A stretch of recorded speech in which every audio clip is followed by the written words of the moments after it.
Estamos seguindo aí, você trouxe a Bíblia? Estamos seguindo aí, hoje é a terceira parte da nossa série José do Egito como um tipo de Jesus Cristo, amém? Hoje é a terceira parte. Se você for lá para o YouTube, você que não ouviu, temos a primeira e a segunda parte. Temos analisado alguns eventos, alguns episódios na vida de José que apontavam ou apontam como tipo da vida e da obra do nosso Senhor Jesus Cristo. José é um personagem muito rico, você sabe, sua história começa no capítulo 37 de Gênesis e vai até o capítulo 50. Então, não teve como, diante de tanto material, trazer uma mensagem só. Então hoje nós estamos na terceira, semana que vem tem a quarta.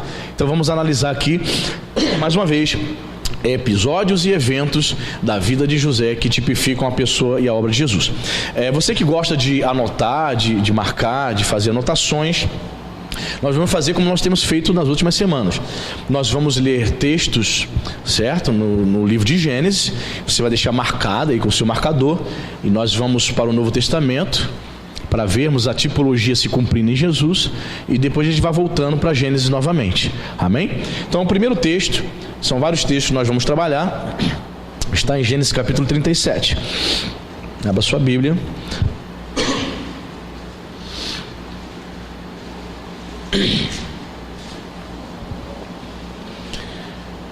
Gênesis 37.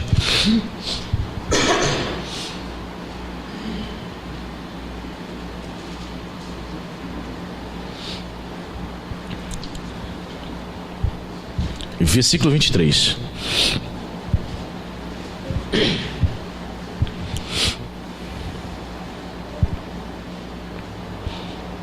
Diz a palavra de Deus: mas logo que chegou José a seus irmãos, despiram-lhe da túnica, a túnica talar de mangas compridas que trazia. Amém? Guardou aí? Vamos ver agora, deixa marcado aí, vou deixar também aqui marcado meio. Vamos agora para Mateus capítulo 27. 27 e 28. Você vai ver também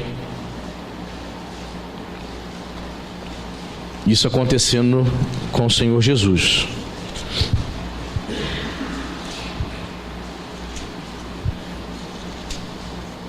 Mateus 27, versículo 28, você achou? Despojando-o das vestes, cobriram-no com um manto escarlate. Dois episódios aqui, dois eventos semelhantes aconteceram na vida de José. Quando ele se aproximou de seus irmãos, o que fizeram com ele? Despiram-no, tiraram a sua túnica. Perfeito? Em relação a Jesus, no momento ali da crucificação, nos momentos que antecediam a crucificação, Jesus também foi despojado das suas vestes. Cobriram-no com um manto escarlate. Amém? Então temos aqui esse episódio semelhante, né? Vemos esse evento de José sendo despido e Jesus também sendo despido. Nós podemos fazer aqui várias aplicações, né, irmãos? Várias aplicações. E a primeira aplicação que eu quero fazer é uma aplicação espiritual. Amém? Os irmãos de José ali, eles se colocam como inimigos de José, perfeito? E tiram as suas vestes. Jesus também estava ali diante dos seus inimigos, e Jesus também foi tirado as suas vestes. Começamos a perceber algumas questões, irmãos. O propósito maior do nosso inimigo, o inimigo das nossas almas, é expor a nossa nudez. O propósito principal de Satanás é envergonhar o crente, é tentar expor as nossas fraquezas. Lembra que eu falei aqui sobre fraqueza? Todos os crentes têm fraquezas, uns em mais, em determinada área, outros têm menos. Tem pessoas que têm uma fraqueza muito grande, têm dificuldade de perdoar. Tem outras pessoas que têm uma fraqueza muito grande na área sexual. Outras pessoas têm fraqueza muito grande, ela não pode ver ninguém bem progredindo, porque ela tem uma inclinação forte para invejar aquela pessoa, para sentir ciúmes na igreja. São fraquezas. E fraqueza você não pode tratar com carinho. Você tem que lutar contra ela, amém? O propósito principal do nosso inimigo, de Satanás, é fazer com que venhamos a cair em nossas fraquezas. Ele quer mostrar a nossa nudez. Esse foi o propósito dos inimigos de José. no caso ali os seus irmãos, e o propósito dos inimigos de Jesus, expondo ali, né, as suas vergonhas. Mas é interessante também que nós podemos fazer outra aplicação aqui. Nós vimos aqui no versículo 28, despojando das vestes, cobriram Jesus com um manto escarlate. Não é isso que diz o texto, irmãos? Nós podemos fazer outra aplicação aqui. Essa expressão aqui, escarlate, essa cor aqui está associada ao pecado, porque em Isaías 1:18 vai dizer: ainda que os vossos pecados sejam como escarlates, eles se tornarão brancos como a neve. Olha que interessante. Ali há uma representação. Quando os inimigos de Cristo cobrem ao Senhor Jesus com aquele manto escarlate, é um simbolismo, simboliza os nossos pecados sendo lançados sobre Jesus. Os nossos pecados, Jesus levou na cruz do Calvário, amém, irmãos? Que interessante isso, né? Ou seja, nós vemos aqui uma tipologia interessante, onde os nossos pecados são colocados sobre Jesus.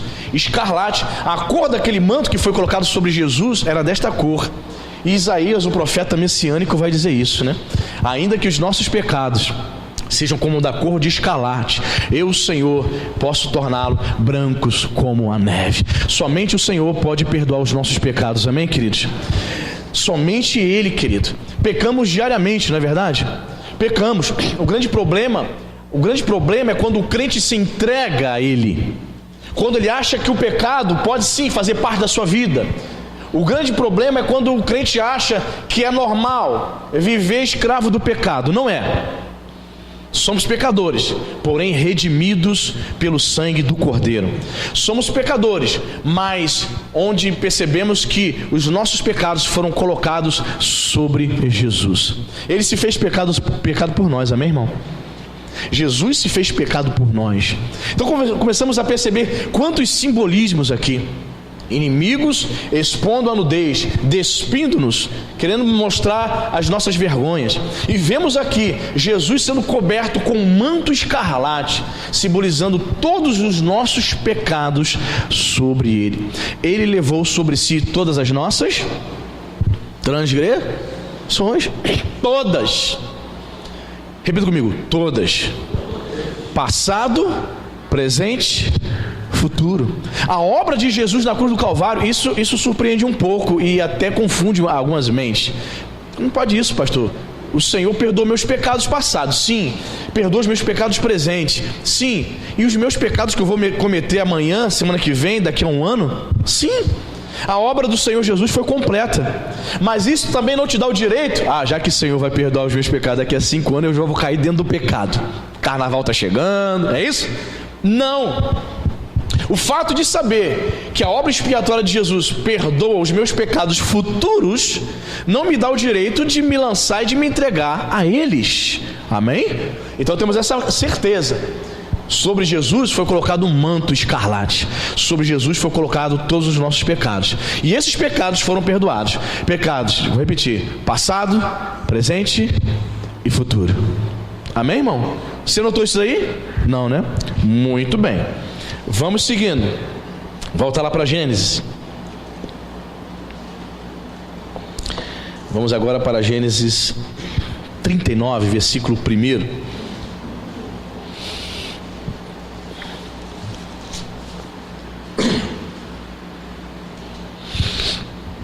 Diz a palavra de Deus: José foi levado ao Egito, e Potifar, oficial de Faraó, comandante da guarda egípcio, comprou dos ismaelitas que o tinham levado para lá. Ou seja, José tornou-se servo ou escravo de Potifar. Amém? Muito bem. Uma tipologia pode apontar, você sabe, para Jesus. Está em Filipenses capítulo 2, versículo 7. Vamos lá para Filipenses. O fato de José no Egito ter sido servo, escravo, tipifica também Jesus como servo. Encontramos isso em Filipenses capítulo 2, versículo 7. Essa maneira de estudar a Bíblia, irmãos, é interessante, porque você vai fazendo o link, né? Vai ligando eventos do Antigo Testamento ao Novo. Filipenses capítulo 2, o apóstolo Paulo, trazendo aqui o exemplo de Cristo na sua humilhação, capítulo 2 de Filipenses, versículo 7, vai dizer o seguinte: antes a si mesmo se esvaziou, assumindo a forma de servo, tornando-se em semelhança de homens e reconhecido em figura humana. Eu acho muito interessante esse texto aqui do apóstolo Paulo. Estudiosos do Novo Testamento acreditam que era um hino que a igreja primitiva cantava, e ele extraiu esse hino e inseriu na sua epístola. Ele considera a humilhação, a encarnação do Senhor Jesus, na teologia paulina, como um ato tão grandioso, que ele vai dizer isso, que ele assumiu a forma de servo. E servo no grego lá é doulos, né? Escravo. Jesus, assumindo a forma humana, tendo encarnado, ele se coloca como escravo. Interessante isso, irmãos. A condição que Deus homem, ao encarnar, foi tão baixa, deixando a sua glória, que ele vai dizer que ele assume a forma de escravo. Então veja bem, Jesus tendo que passar por todo esse processo, nasceu, cresceu. Jesus passou pela puberdade, sim ou não? Normalmente. Jesus foi tentado em todas as coisas como adolescente, como adulto, sim ou não? Normal, perfeito. Experimentou a morte, teve sono, sentiu cansaço, perfeito? Tudo que você sente, a Bíblia é clara em dizer isso, que ele foi 100% homem. Fome, cansaço, sono. Ficou doente? A Bíblia não diz isso, né? Doente que eu digo resfriado. Se Jesus era homem, é interessante, né? Você nunca pensou sobre isso. Se Jesus era homem e estava suscetível às viroses, é interessante que a Bíblia não diz que Jesus nunca tenha ficado doente. Eu não vou afirmar algo que a Bíblia não diz, ok? Não vou afirmar, não vou ter essa coragem de fazer isso. Mas a Bíblia diz que ele era homem. Homens ficam resfriados, homens ficam cansados, a imunidade baixa, aumenta, sim ou não? Então imagina, Jesus como homem. Isso para Paulo foi algo grandioso, ao ponto de dizer que ele assumiu a forma de escravo. E você sabe, né? 2/3 da população do Império Romano naquele tempo era composta de escravos. Era muita gente. Ter um escravo, ver um escravo andando na rua, ver escravos era a coisa mais comum para uma pessoa que habitasse em qualquer província do Império Romano naquele tempo. Então essa palavra que Paulo usa era algo comum para os seus leitores. Então ele está dizendo, olha, Jesus assumiu a forma de escravo. E escravo não tem direito a nada. Como Deus, ele abre mão de muitos dos seus atributos aqui. E eu sempre explico isso. Qual foi o atributo principal que Jesus, encarnando, ele teve que abrir mão enquanto 33 anos vivendo aqui nessa terra? Qual foi o atributo principal? Onipresença. Jesus não estava em todos os lugares ao mesmo tempo.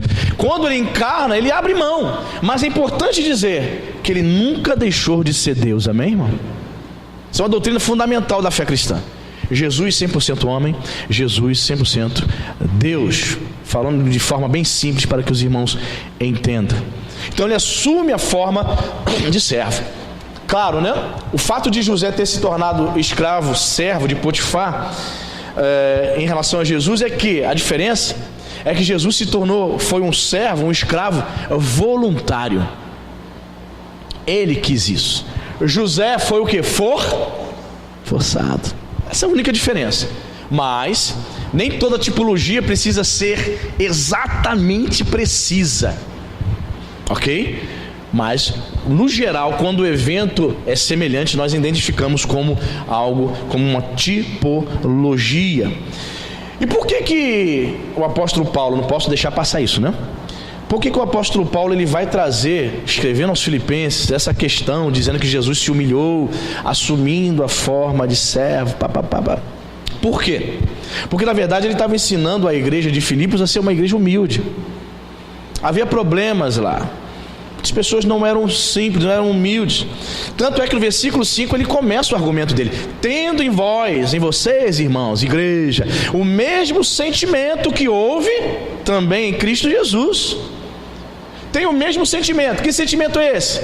De assumir forma de servo, sendo igual a Deus, não quis viver como Deus aqui em 33 anos abriu mão de vários atributos da sua glória, para depois retomar a sua glória pós-ressurreição. Quem está entendendo?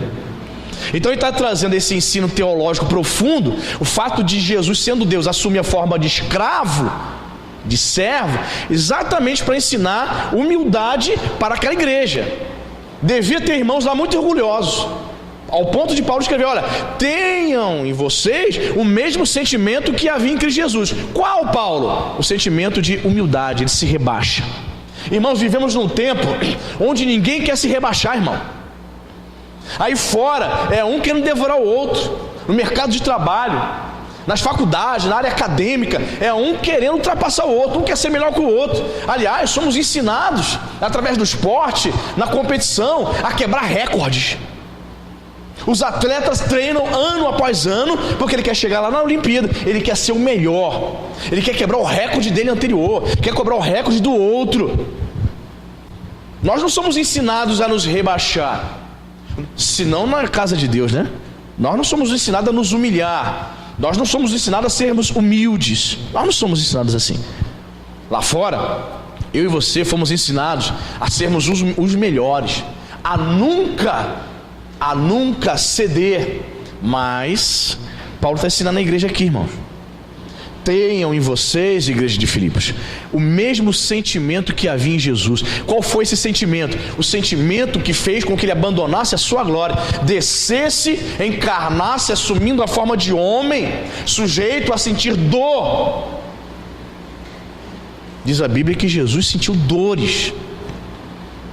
Diz a Bíblia que a crucificação de Jesus foi dolorosa. Tanto é que Jesus, ao carregar a sua cruz, indo rumo ao Calvário, se você for em Jerusalém, lá em Israel, aquela via conhecida como via dolorosa. Por quê? Por conta da sua dor, por conta do seu sofrimento. Isso, na ótica divina, é humilhante. Foi humilhante. Deus assumindo a forma humana, tendo que sentir dor, tendo que passar por tudo isso. Olha só, isso é profundo demais, irmãos. A comparação que Paulo vai fazer, o exemplo que ele dá, é um tapa na cara. Tenham o mesmo sentimento vocês. Igreja, faça o que Jesus fez. O que, Paulo? Se humilhe, se rebaixe, seja escravo do outro. Forte, né, irmãos? Difícil, né? Praticar, mas não impossível. Difícil. Quando nós somos confrontados com uma palavra dessa, nós ficamos a meditar: puxa, se rebaixar, se humilhar, ser escravo do outro, servir o outro. Forte, irmãos.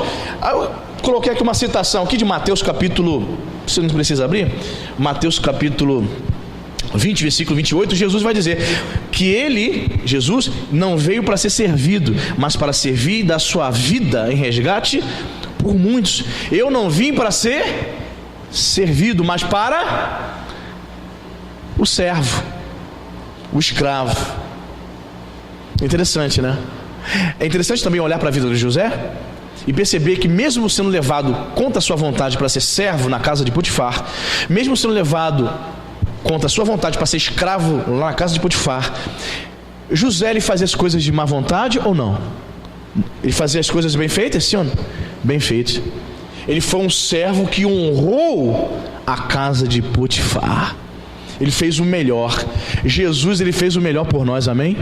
Não veio para ser servido, mas para entregar sua vida em resgate, para servir, porque Jesus é o servo. Quem está entendendo? Então vimos aqui a segunda tipologia: José sendo levado para a casa de Potifar para ser servo, escravo. Jesus deixando a sua glória, assumindo a forma humana para ser servo dos homens. Isso é forte, irmão. Eu não vim para servir, eu vim para servir vocês. Como? Sacrificando-se na cruz do Calvário por nós. Amém, irmãos? Profundo, né? Puxa. Vamos lá.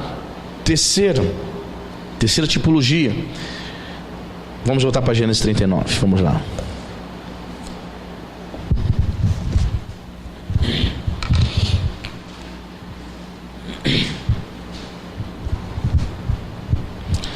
Gênesis 39, versículo 7 e 9. 7 ao 9, né? Gênesis 39, versículo 7 até o 9. Diz a palavra: aconteceu depois dessas coisas que a mulher de seu senhor pôs os olhos em José e lhe disse: deita-te comigo. Ele, porém, recusou e disse à mulher do seu senhor: teme por mordomo do meu senhor e não sabe o que há em casa, pois tudo o que tem me passou ele às minhas mãos. Ele não é maior do que eu nesta casa, e nenhuma coisa me vedou, senão a ti, porque és sua mulher. Como, pois, cometeria eu tamanha maldade e pecaria contra Deus? Amém? Vimos aqui que José resistiu o que? A tentação. Jesus fez isso, sim ou não? Amém, maravilha. Então vamos lá para o texto. Poderia usar aqui Mateus 4, Lucas 4, a tentação do deserto, mas eu não vou usar esse texto, eu vou usar Hebreus 4,15. Vamos lá.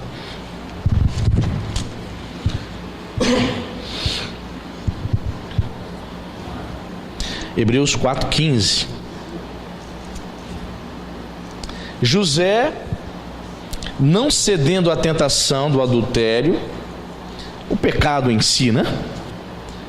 Tipifica Jesus, que não pecou, não cedeu às tentações de Satanás, principalmente na tentação do deserto. Hebreus 4,15. Você achou?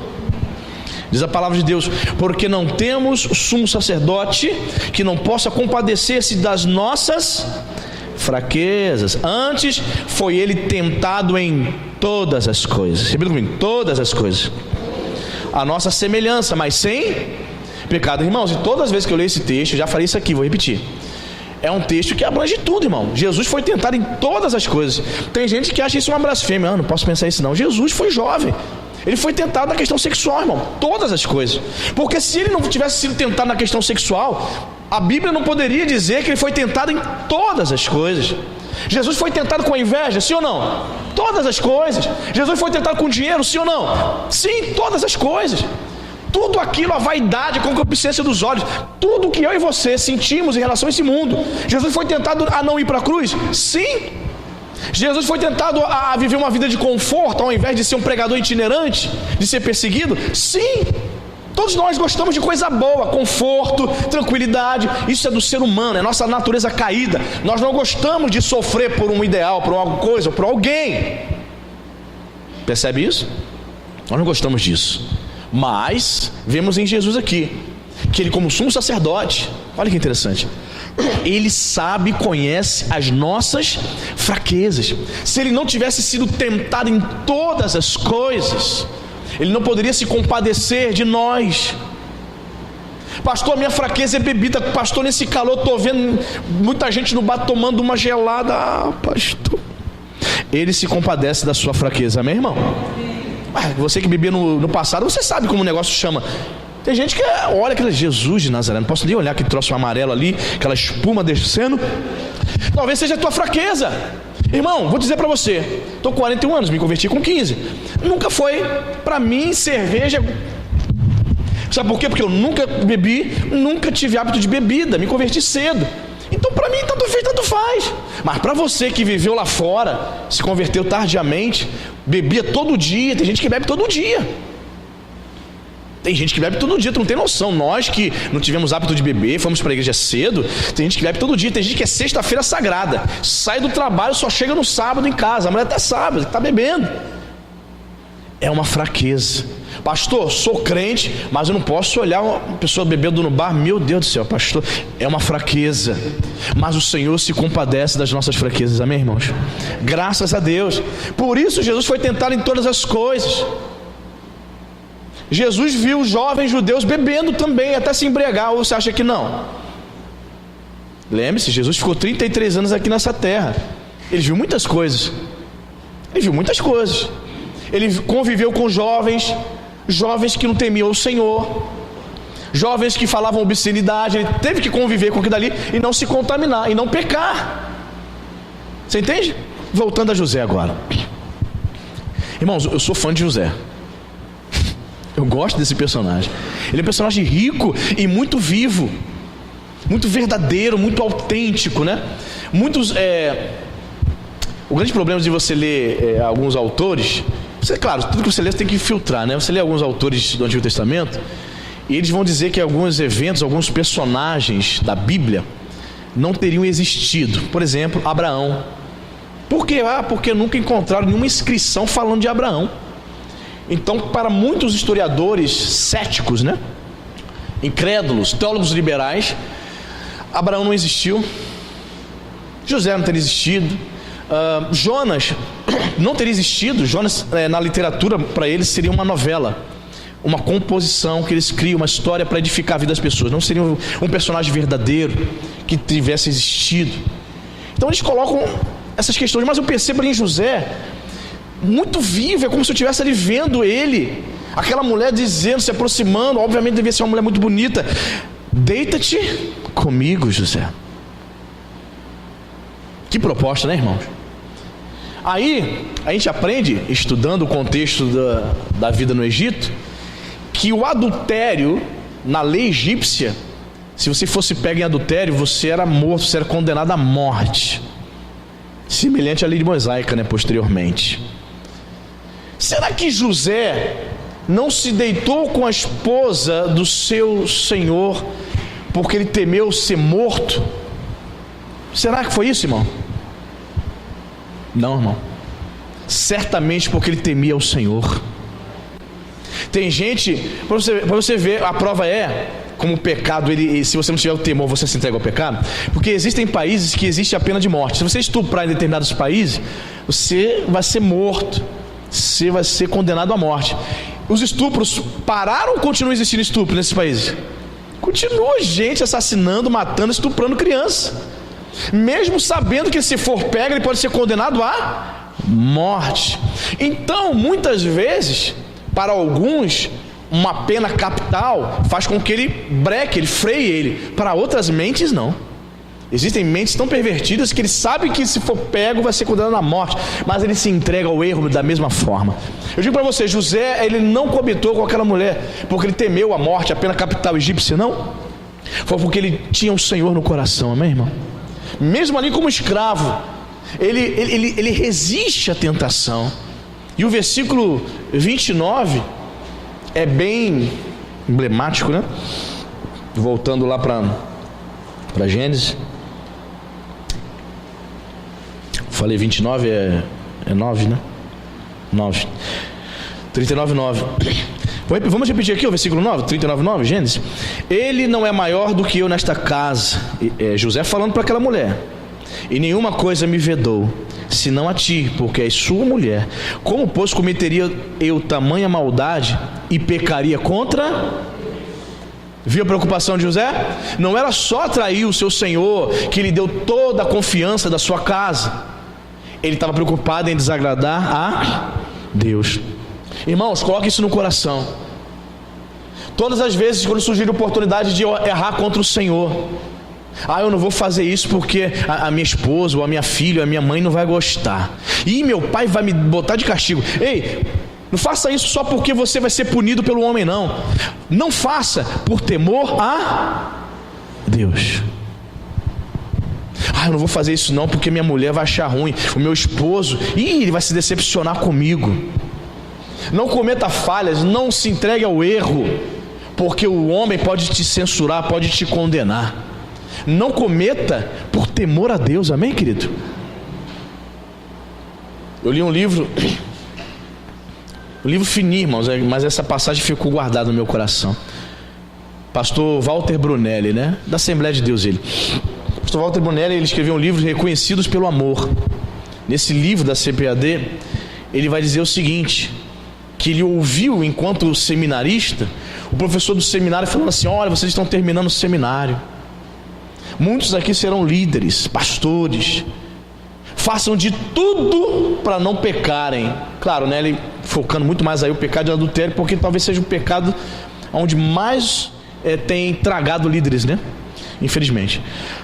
Façam de tudo para vocês não pecarem. Por quê?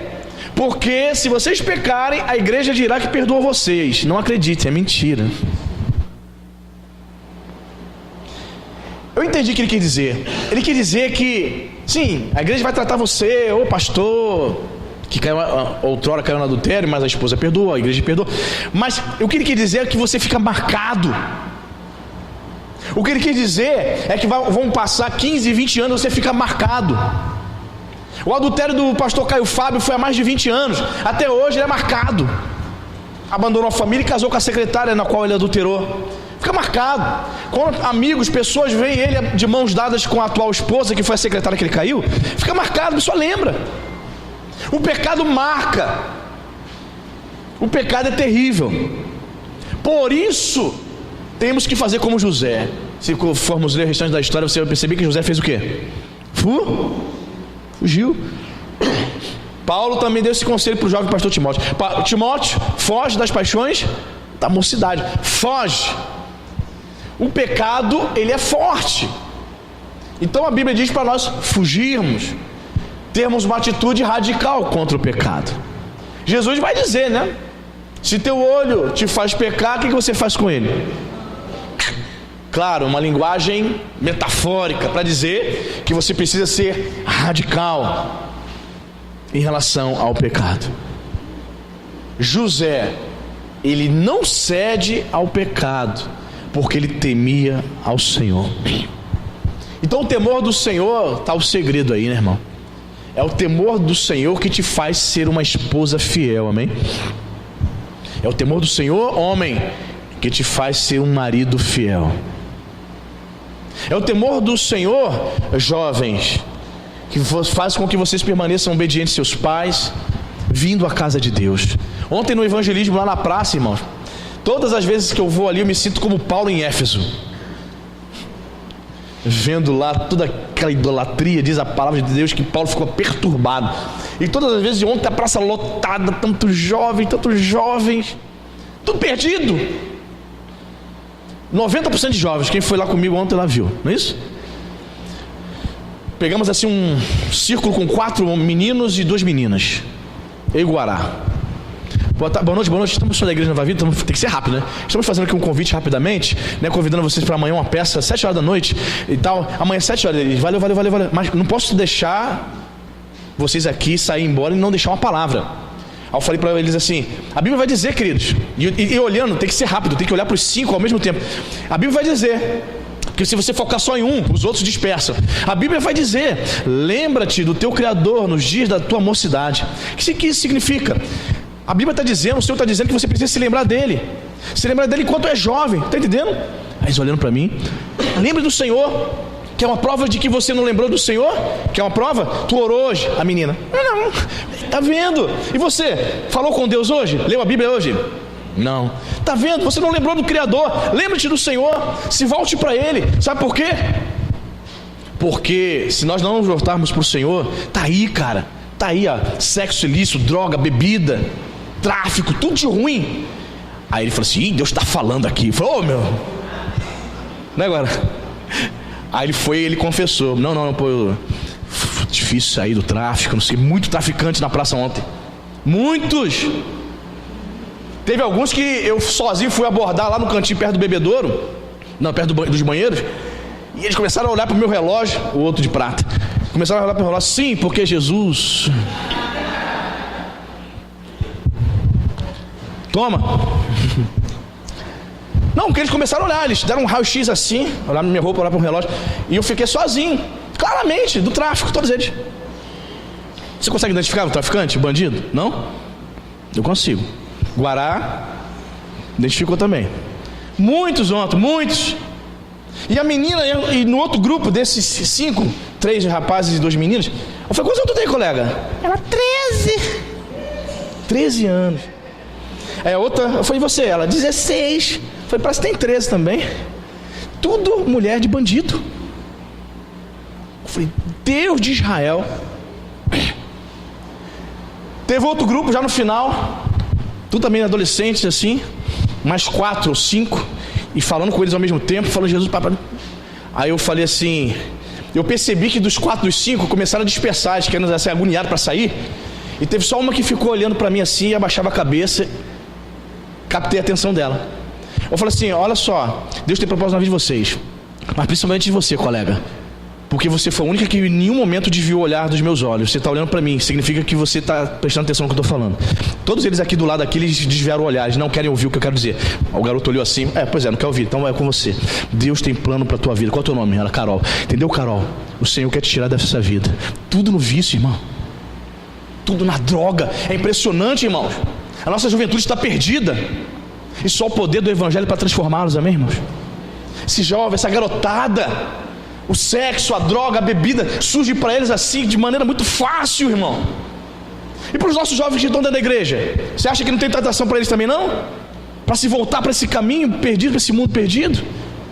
Mas nós temos que ter a mesma convicção, a mesma fidelidade de José, amém, irmão? Não pecar, não partir para as drogas, não partir para a bebida, porque a bebida pode me matar de cirrose, porque a droga pode me matar. Não, mas porque você teme ao Senhor. Em primeiro lugar, o temor do Senhor é o princípio da sabedoria, querido. Quer ser uma pessoa sábia? Tema ao Senhor. Eu, como disse para você, irmãos, eu saio de lá depois de um evangelismo desse, escangalhado, quebrado. São muitos jovens nas mãos de Satanás, infelizmente. Que o Senhor tenha misericórdia da nossa juventude, amém, irmãos? Em nome do Senhor, que Deus possa levantar muitos Josés nesses últimos dias, amém? Muito bem, vimos aqui a terceira tipologia, José não cedendo ao pecado. Jesus também não cedeu ao pecado. Quarta tipologia, Gênesis 39, versículo 20 ao 23.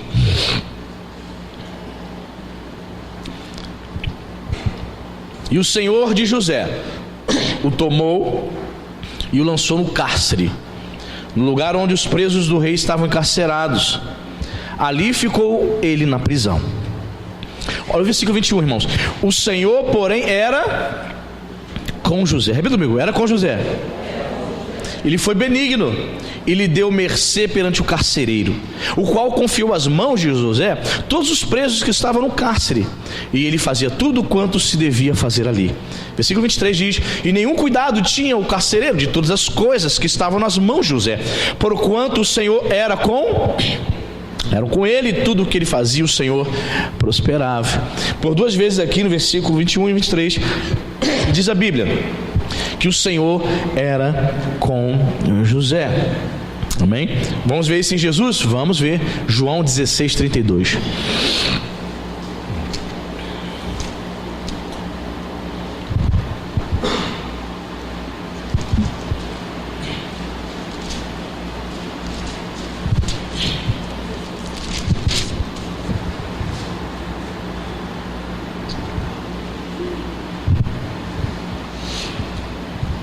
Evangelho de João, capítulo 16:32, vemos que também o Senhor era com Jesus. Você achou? Eis que vem a hora, já é chegada, em que sereis dispersos, cada um para sua casa, e me deixareis só. Contudo, não estou só, porque o Pai está comigo, amém? Assim como o Senhor era com José lá na cadeia. As pessoas acham que Deus só está conosco nos momentos bons, né, irmão? O Senhor está contigo também nos momentos ruins, amém, queridos? Principalmente nesses momentos. Nos momentos bons você está sorrindo, está alegre, está com saúde, está com emprego, está com dinheiro. Nos momentos ruins. E nos momentos ruins, Deus está conosco. O Senhor foi com José lá no cárcere. Jesus declara: o Senhor está comigo nessa crucificação, nesta prisão, nesta tortura pela qual passarei, e na crucificação, na minha morte. O Senhor está comigo. Escreveu o seguinte aqui: em nossa caminhada, ainda que as pessoas nos abandonem, precisamos ter a convicção da presença de Deus, de que o Senhor está conosco, amém? Precisamos ter convicção, irmão. Você precisa ter convicção que nos momentos difíceis, quando parece que o céu está blindado, parece que Deus não responde nenhuma oração sua, você precisa ter convicção que Deus está com você. Você precisa ter.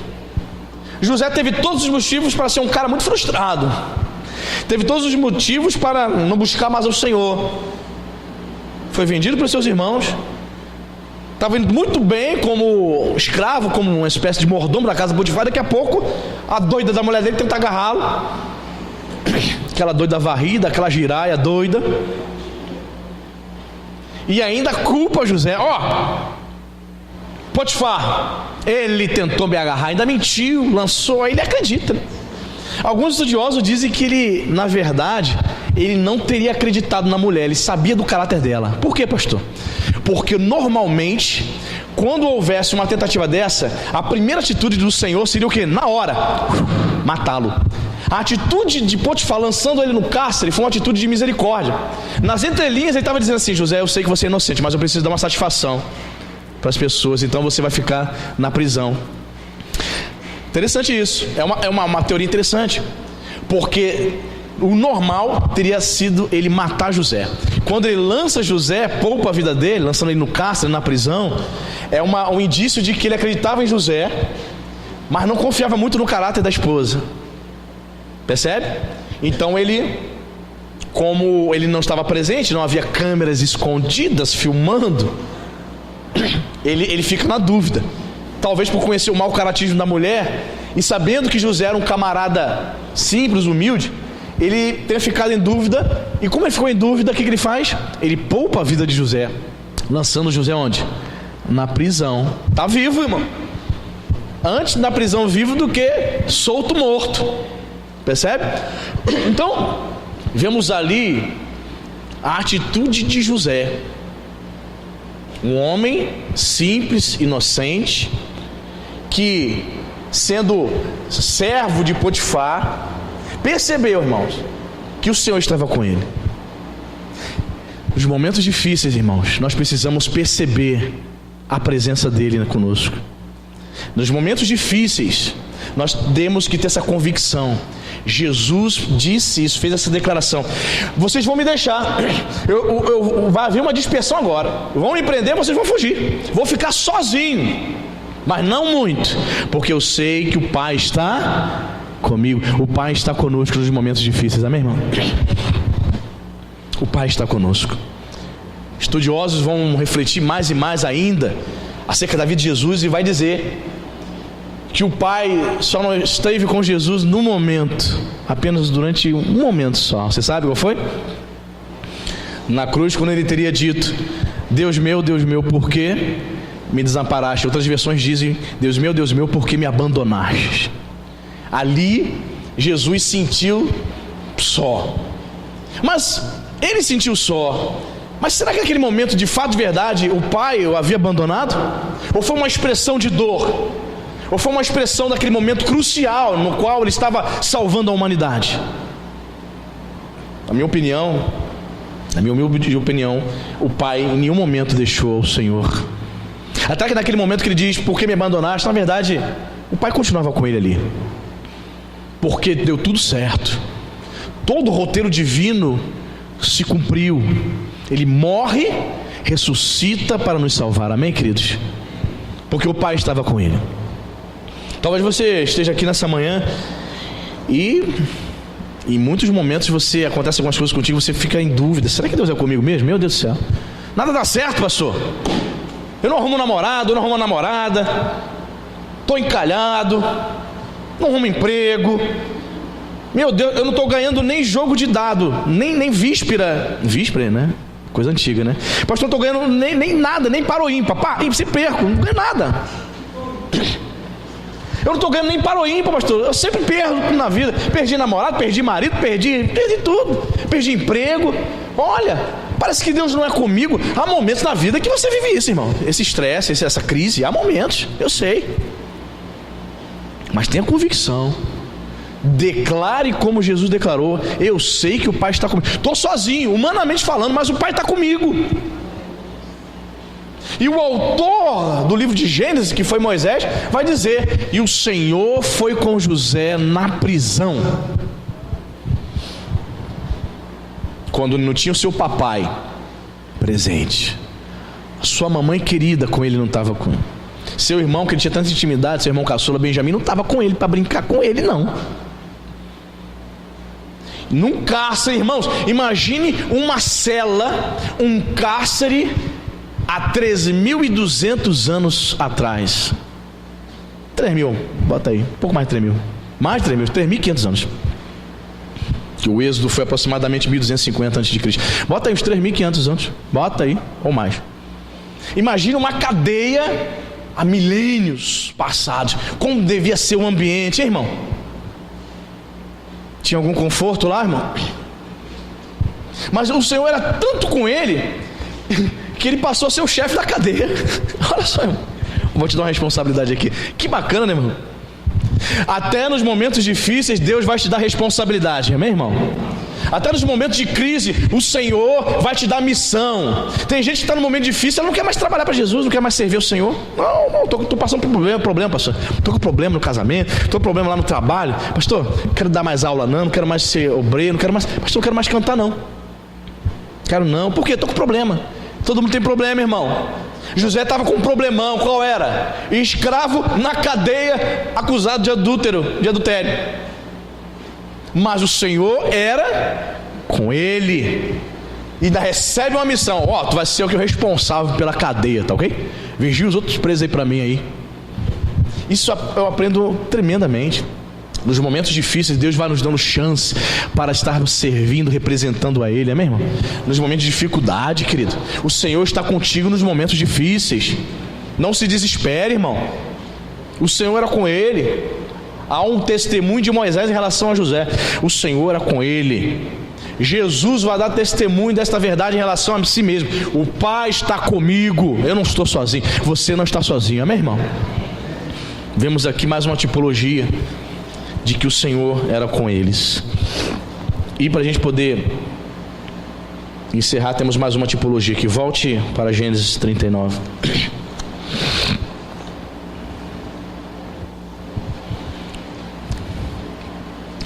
Apenas o versículo 3 de Gênesis 39.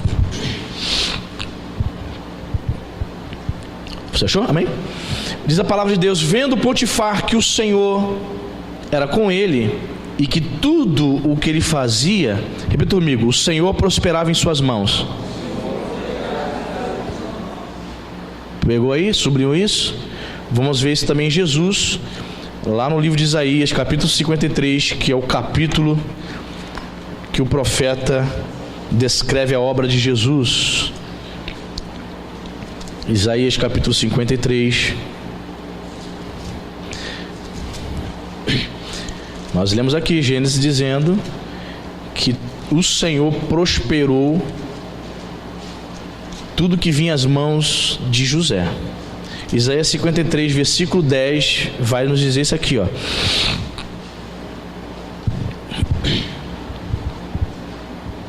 Olha que interessante, irmãos. Coisa linda, né? A palavra de Deus. Você achou? Isaías 53, 10.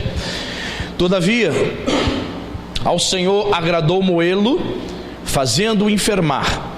Quando der ele a sua alma como oferta pelo pecado, verá a sua posteridade e prolongará os seus dias, e a vontade do Senhor prosperará nas suas mãos. Olha só, irmão. Interessante, né? Tudo que José fazia na casa de Potifar prosperava. A obra que Jesus realizou prosperou, amém? Em Jesus os pecados da humanidade foram perdoados por meio da sua morte e ressurreição. Ou seja, o Senhor confiou a ele, ao Senhor. A vontade do Senhor prevaleceu, se cumpriu em Jesus. Existe uma nova versão agora, irmãos, eu não sei se você conhece, a nova versão transformadora. Eu tenho essa Bíblia, NVT. Existem agora várias versões, né, irmão? NVT, NVI, King James atualizada, Nova Almeida atualizada, Bíblia Viva, linguagem de hoje. E eu tenho essa Bíblia NVT, nova versão transformadora. Ela traduz assim esse versículo: e o plano do Senhor prosperará em suas mãos. Quais eram os planos de Deus em Cristo? Quais eram os planos de Deus? Fácil. Os planos do Senhor era salvar o quê? A humanidade, irmão. Por que Deus envia Jesus ao mundo? Para salvar a humanidade. E o profeta Isaías aqui, séculos antes, está dizendo, está profetizando e revelando que a vontade ou os planos de Deus iriam prosperar, iriam se concretizar em Jesus. Que interessante, né, irmão? Pegamos José lá no Egito, milhares de anos atrás, e você vê que tudo o que ele fazia, o Senhor prosperava nas suas mãos. Tudo o que Jesus fez, o Senhor prosperou, tudo deu certo. Há alguma narrativa nos evangelhos na qual Jesus observa um aleijado e diz: levanta e anda, e o aleijado tenha tentado levantar e caído no chão porque não foi curado? Há alguma narrativa dessa, irmãos? Não, tudo que Jesus fez prosperou nas suas mãos. Curou o cego, curou o coxo, limpou leprosos. Olha, os homens das mãos mirradas, as mãos voltaram ao normal. Ressuscitou o filho da viúva, ressuscitou a Lázaro. Tudo o que ele fez, o Senhor prosperou nas suas mãos. Todos os propósitos de Deus se cumpriram em Cristo, e a vontade do Senhor prosperou nas suas mãos. Deus tinha um propósito também tremendo na vida de José, sim ou não? Tanto é que ele prosperou. Tudo que ele estava fazendo, Deus estava abençoando. E há outro texto que vai dizer: e o Senhor Yahvé abençoou a casa de Potifar por amor a José. Deus te abençoa. Deus abençoa a igreja por amor a Cristo Jesus, por amor ao seu filho, irmão. Por causa de Jesus. O Senhor Deus Pai ama a mim, ama a você, por causa do que Jesus realizou na cruz. Por causa dele. Hebreus 7,25 vai dizer: ele, Jesus, como sumo sacerdote, vive a interceder por nós. Ele intercede por nós. Hebreus 4,15 lemos ali: por causa das nossas fraquezas, ele nos sustenta, ele se compadece de nós, ele cuida de nós. Veja só, tudo isso foi plano de Deus, tudo isso foi propósito de Deus, que prosperou nas mãos. É uma expressão para dizer que em Cristo, através da vida de Cristo, tudo isso aconteceu, amém? Tudo isso se cumpriu. Prosperou a obra das minhas mãos. Olha que interessante. Então nós vemos aqui esse quinto episódio da vida de José, onde percebemos que o Senhor foi com ele, prosperando tudo o que ele fazia. E você sabe da história de José. Ainda vamos continuar aqui muitos domingos ainda falando sobre José, vendo esses eventos da vida dele, apontando para a vida de Jesus. Amém?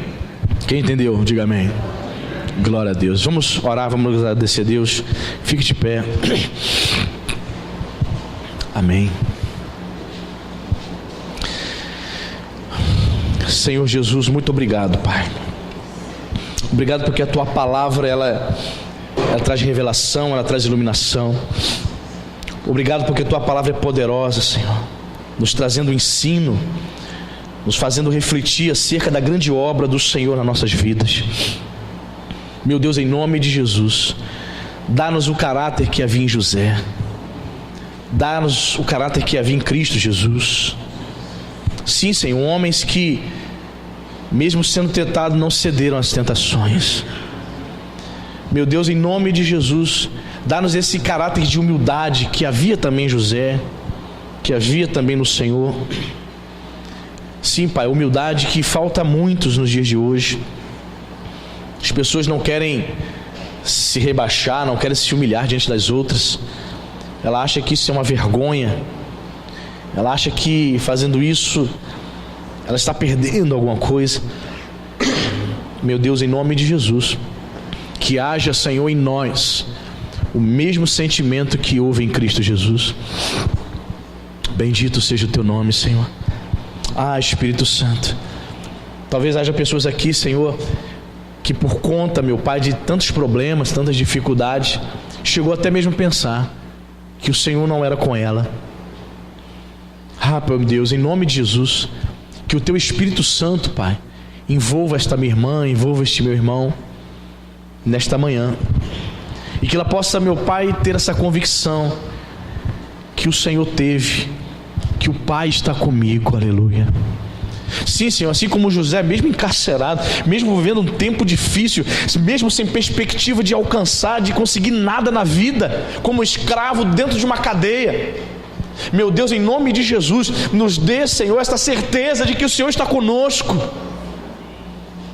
Meu Deus, como pastor dessa igreja, eu preciso dessa convicção também, Senhor. Eu não posso, Senhor, é impossível cuidar de pessoas, é impossível pastorear um rebanho, se o Senhor não for comigo. Depende da sua misericórdia, Pai, depende da sua graça. Senhor, os meus irmãos dependem de Ti, Senhor. Essa minha irmã, Senhor, que o seu marido ainda não é crente. Essa minha irmã, esse meu irmão que tem seus filhos que estão afastados dos seus caminhos, que os seus filhos estão em caminhos maus, andando com más companhias. Meu Deus, em nome de Jesus, muitas vezes achamos que o Senhor não é conosco porque estamos orando e não temos visto algumas coisas acontecendo. Perdoa-nos, meu Pai, porque somos imediatistas. Nos perdoe porque nós queremos respostas rápidas, Senhor. Queremos que as coisas aconteçam do nosso jeito e na mesma hora. Tem misericórdia de nós, Pai. O que nós precisamos e o que nós queremos, Pai, é ter essa convicção de que o Senhor está conosco, assim como o Senhor foi com José, Pai. Venha ser conosco, em nome de Jesus. Ah, meu Deus, como é tremenda a Tua palavra, que nos ensina que o Senhor prosperava tudo que José fazia. Tudo que José estava fazendo era na direção do Espírito. Meu Deus, nós queremos realizar coisas, mas que essas coisas sejam na Tua direção, Pai. Sim, Pai, para que tudo que fizermos, o Senhor possa prosperar as obras das nossas mãos. Ah, bendito seja o Teu nome, Senhor. Nos ajude, Pai, que essas lições fiquem gravadas em nosso coração. Espírito Santo, eu oro para que os meus irmãos, ao sair daqui nesta manhã, venham continuar refletindo acerca do caráter de José e acerca do caráter de Cristo, que viveram aqui neste mundo e agradaram o Senhor. Queremos também Te agradar, Senhor. Bendito seja o Teu nome. Obrigado, Jesus, porque um dia colocaram um manto escarlate sobre Ti. Se não sabiam aqueles soldados, Pai, que aquilo tudo tinha um simbolismo, simbolizava que na cruz os nossos pecados, que são como escarlate, estavam sendo colocados sobre Ti. E hoje nós podemos cantar e dizer que os nossos pecados foram perdoados. Somos mais alvos do que a neve. Bendito seja o nome do Senhor. Obrigado, Deus, pela Tua palavra, que traz à nossa memória essas verdades e que elas possam ficar gravadas nas tábuas do nosso coração. Nos abençoe, Pai, de maneira rica e abundante. Dá-nos, meu Senhor, um domingo abençoado com as nossas famílias. Leva-nos, meu Pai, debaixo da Tua proteção, nos abençoando rica e abundantemente, em nome de Jesus. Que a igreja diga amém. Graças a Deus. Amém.